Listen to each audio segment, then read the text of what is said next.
let's start with you first, Natalie. For those who might not be familiar with FRRR, and I'll abbreviate it down to FRRR for today, can you please give us a brief overview? Sure, thanks Julia, and really great to be here and appreciate the opportunity to share, but also really keen to get into the questions later on. So FRRR is a national philanthropic foundation, and we're focused on increasing equity of access to opportunities across rural, regional and remote Australia. And that's through a grassroots and place-centric model of philanthropy that involves providing funding and capacity building support, brokering and leveraging partnerships, and also connecting insights and learning through right up from the grassroots to places of influence and decision making. So our model is really one founded around partnerships and collaborations. So we work to harness the collective capacity and resourcing from philanthropy, business and government, and channel that through to community-led initiatives that are going to help rural Australia to be more vibrant, sustainable and adaptive. So FRRR was founded in 2000, and since then we've distributed well over $100 million to over 10,000 projects nationally. We do have a particular leaning towards more rural and remote communities, recognising that there is significant inequity in access to opportunities, which includes access to philanthropy. So we play a big role in joining those dots and hopefully catalysing really great outcomes. Yeah, absolutely. And happy 20th birthday year as well. It's been a big milestone for sure. Yeah, we're adults now. Very good. And let's move across into this whole world that we're in of COVID-19, and there's been a lot that's happened for rural and regional Australia before even COVID hit. Can you take us through a bit of a top line understanding of what you've seen as some of the major impacts, I guess, over the last few months with COVID, but even leading into COVID as well? Yeah, I mean, it's obviously been a very tough 9 months, 10 months, given we're now middle of the year for a lot of places across regional Australia. Drought obviously has been prolonged and very severe across many parts of the eastern seaboard, but also across in WA and even parts of the NT. And that, you know, that very slow natural disaster has really devastating impacts on local economies, and FRRR has been supporting those communities for a long time, along with many others. And obviously the bushfires, and there have been floods and major sort of catastrophic disasters obviously across the summer as well, starting in spring last year. And so those, you know, those disasters have come on top of existing stresses in communities where, you know, there are depleted resources and depleted capital, but also significant planning and initiatives underway that were being led by communities that have been disrupted. And then of course we've got COVID, which has significantly impacted on the recovery of those communities and then added additional stresses onto other communities across the country. So I guess you know, if I were to think about the three top line things that are really, really problematic in this context, there's one, I guess, that is that transmission of COVID is actually very low in regional areas, but the impact has been on the economy stopping.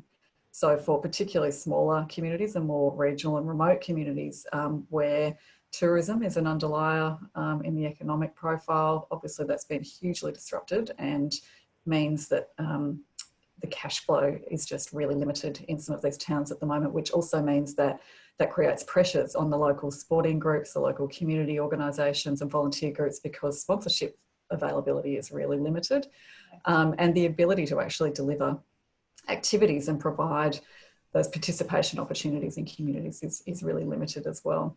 So the other thing that we've seen, and it's really not going to be a surprise, is the very now visible digital divide that exists. There are rural communities where, you know, 25% or more of the population don't have access to the internet or computers at home. And that's a really significant part of populations. And if we think about that at a national scale, where basically our whole lives have had to go virtual, there is a big group of people who are in regional Australia who are not connected.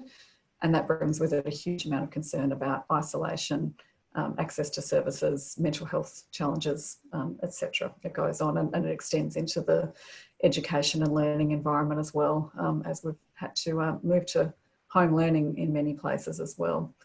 So, you know, they're pretty significant. And I think that, you know, the other is the overlay around bushfires and the fact that the recovery takes a really long time as it is, and the things that really help communities to get back on their feet and to get going on that recovery is about economic recovery and supporting cash flow and supporting the tourism and business operators, but it's also about wellbeing and helping people to connect together. And the best way to do that is actually through face-to-face opportunities for people and initiatives through the arts, for example, or through creative programs. And obviously that's been stalled. So there are concerns about what the COVID context has meant for the recovery process for people in those areas as well. Yeah, absolutely. No, it's interesting about the digital divide, and that might be something that you've got a question here for Natalie today about that or something else. It's an interesting thing to come back to if we've got time, Natalie. Moving across into just looking at some of the growth with FRRR as well, being a conduit for philanthropy and the private sector and government. And we'll come in next looking sort of the track of thinking here is the different types of organisations and specifically the private sector who want to be involved with FRRR and with rural and regional communities. Can you tell us a bit about the increase in support that you have seen over the last 12 months or more? And give us some examples around, especially from the private sector, what is the private sector looking to do and be involved in, and how are you being a conduit for this? Yeah, thanks, Julia. I mean, there was a really big jump around the bushfires and in parts drought as well. You know, I think that the business and private sector are recognising they have a part to play in the health and vibrancy of regional Australia, and particularly when we're thinking about agricultural production regions and what that means for food chains, supply chain, etc. It actually touches on a lot of the business communities. So there's been a clear interest there, and FRRR has partnered with a number of corporates through our drought support program to facilitate funding reaching into those communities. I think, you know, that the bushfires, obviously the fundraising was enormous, and there's probably not an organisation in Australia that didn't contribute in some way, whether it was wanting to offer financial support or in-kind goods and services or access to volunteering capacity, etc. So, you know, it's been quite a remarkable context in that way. And FRRR's, I guess, partnership model is that we enable funding to be provided to FRRR, and we then distribute those funds through grants to not-for-profit organisations and community groups across Australia, regional Australia. Yeah. And I think we've had a huge spike, and what I would reflect on is there's a desire for corporates, and particularly when, well, they're either big, but also the SMEs, the smaller businesses who might not have the capacity themselves or even the reach or the expertise to be able to know how to get the money into the right places. So that there's a starting point of very good intention and wanting to really provide money into places that they have a footprint and that they have a remit.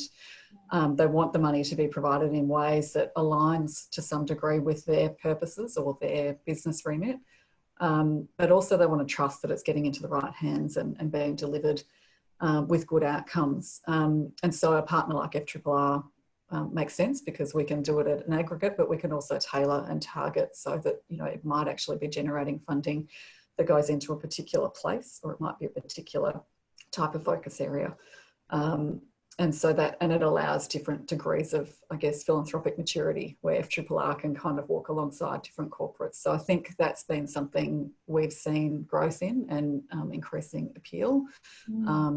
And I think it's the tailoring that helps. You know, a lot of businesses are, they've got their own strategies and they've got their own kind of value proposition for people working there. And so part of our role at FRRR is to help them advance their giving, but also making sure that that giving is impactful as well.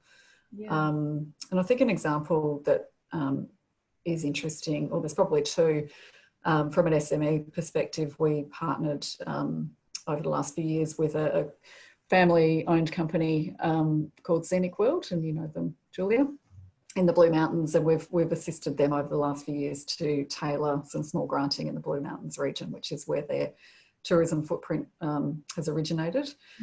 And for them, you know, they've got a footprint, they've got presence, but they needed to have some additional capacity and some additional rigour in the background that could help them to distribute that funding as best as possible into the organisations that are going to deliver work with really solid outcomes. And, you know, it's been a really nice partnership where we've been able to be really targeted and really specific and tailored with them through what is actually a really large aggregate grant program that's national. So it's meant that they can have that footprint, but also be part of something bigger. And it's, you know, obviously much more cost effective as well. And just a second example, which is probably the other end of the spectrum, we've partnered with Westpac Foundation recently and just announced the grants yesterday.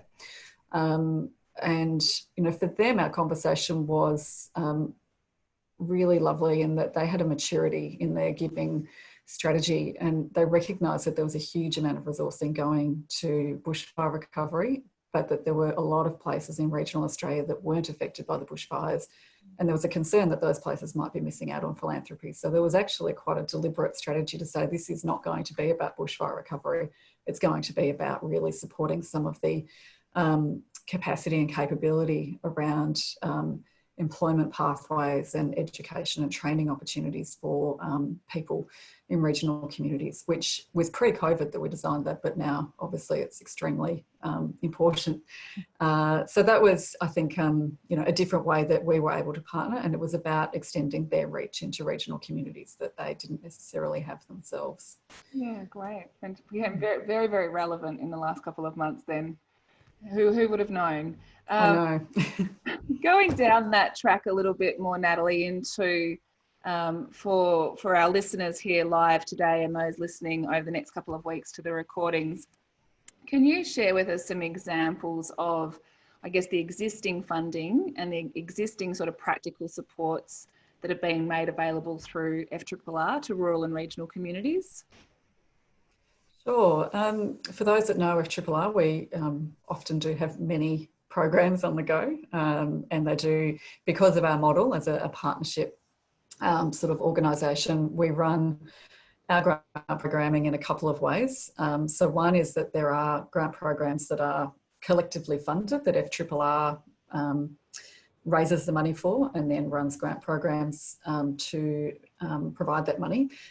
So one of those is the Strengthening Rural Communities program. That's our long-standing small grants program. That's just had a pause to reset the guidelines to align with our new strategy and bring online a bushfire recovery stream. But that will kick off again late July, and that'll be a quarterly funding program. So rolling, can apply anytime. Grants are up to either $10,000 or $25,000 for bushfire recovery. So there's the guidelines will be out for those late July. The Tackling Tough Times Together program, again, is a rolling program that's assessed quarterly that provides funding for drought affected communities with a long-term recovery and resilience lens. It's national, so is open to any drought affected area across Australia. And that one, yep, the guidelines are up and you can have a look at those anytime, and there's a couple of tiers of funding there. And we've got a few others coming online, which are through our philanthropic partner sub-funds. So like the Westpac program, we run grant programs with and on behalf of other funders and corporates. So we've got a few that will be opening in July. One is likely to be the ANZ Seeds of Renewal program, which has run in partnership with them since 2003. So it's a very long-term program that will have a focus around financial inclusion, housing and environment, and a few other place-based programs that we're developing, which will be launched soon, which will be on our website. I'd encourage anyone, and our newsletter, sorry, I'd encourage anyone that's not already signed up to our newsletter to do that. It's a monthly newsletter that shares updates on grants, but also outcomes of projects and some sort of tips and hopefully inspiration for things that are going on across the country. And our social media channels also have regular promotion The other one, Julia, I would just mention that might be of interest. It's not a grant program per se, but we do offer not-for-profit organisations in rural communities an avenue to partner with FRRR, whereby if they don't have DGR1 status, they can partner with FRRR to raise money, and FRRR can receive donations for particular purposes through a partnership with that organisation. And we then, through an MOU, are able to receive the donations, provide tax deductibility to a donor and re-grant those funds to that organisation for those purposes that we've agreed. So it kind of opens up more opportunities, and certainly the ability to leverage more philanthropic funding for larger projects that communities or organisations are wanting to advance. So that's something we're always really happy to discuss with organisations as well. And how would people be able to find out more about that, Natalie, if that's something that they currently don't have access to but would like to explore more? Sure, I can see you're sharing our website, which is great. Mm-hmm. So on our website, there's a section, I think it's in for communities, I hope, about not-for-profit fundraising accounts. Yeah, fundraise, that's right. The one. Yeah, so if they go there, there's a bit of information about how it works. And we have Joe in our team who would be happy to have a chat, but there's a bit of detail on that page, and that's a good starting point to see if it's something that might be of use.